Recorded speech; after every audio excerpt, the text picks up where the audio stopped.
उपवासाच्या दिवशी साबुदाणा खिचडी किंवा साबुदाणा वडे खाऊन कंटाळा आला असेल तर झटपट होणारे हे उपवासाचे घावणे कसे बनतात याची रेसिपी पाहूयात। नमस्कार, मी संगीता गायकवाड। आता महाशिवरात्र आहे, त्यासाठी आपण एक रेसिपी बघणार आहे। आणि जरी तुम्हाला साबुदाणा वडा खिचडी म्हणजे खायची नसेल तर ही रेसिपी आपण करू शकता। ह्या रेसिपीचं नाव आहे उपवासाचे घावणे।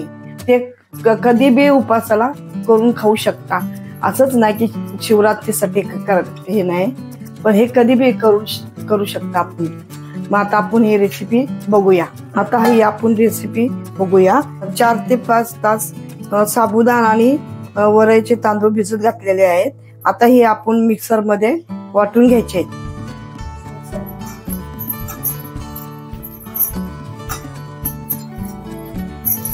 थोडं थोडं करून असे वाटायचे। आता आपण हे थोडे थोडे करून भरडून घेऊया।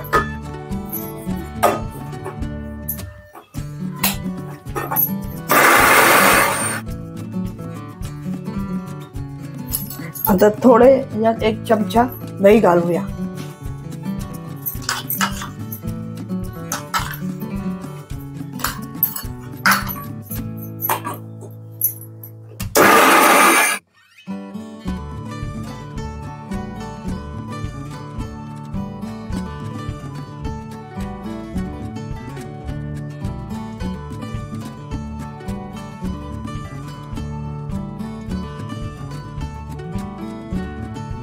हे आता मिश्रण केलेले आहे।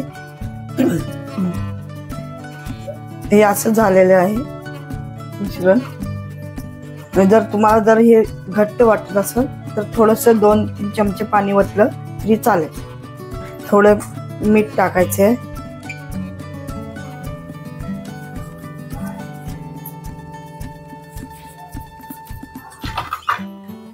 सगळं मिक्स करून घ्यायचं। हे अशा पद्धतीचं झालं पाहिजे हे मिश्रण, म्हणजे छान डोसे येतात। आता हा तवा छान तापलेला आहे। आता आपण त्याच्यावर तेल टाकूया।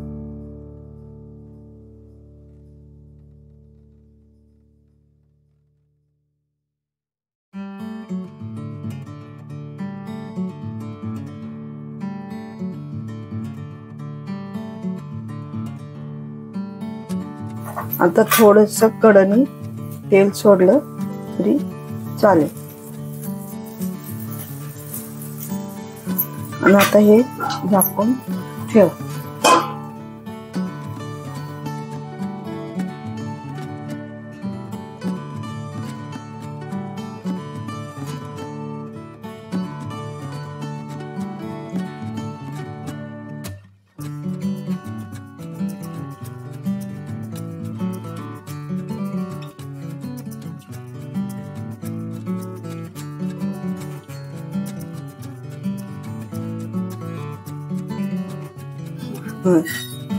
हे असे छान खरपूस घावण झालेले आहे।